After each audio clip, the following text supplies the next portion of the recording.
ஹாய்ங்க. இப்போ ரஃபல்ஸ் வைக்கிறதுல கேதரிங் வைக்கிறதுல அடுத்த ஃபுட் இதை பார்க்க போகிறோம். சின்ன கிளாத்துக்கு வந்து நான் வந்து இவ்வளோ பெரிய கிளாத்து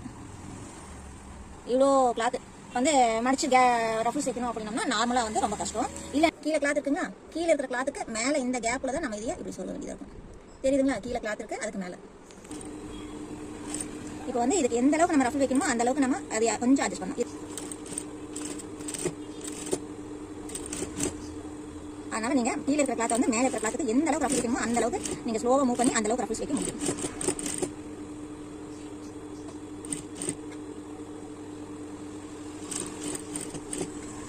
அதனால உங்களுக்கு எவ்வளவு கிளாத் இருந்தாலும் சரி, உங்களால கையில வைக்க முடியாத ரஃப்ஸ் ஃப்ளீட்டை கூட இந்த ஃபுட்ல வந்து அழகா நீங்க வச்சலாம்.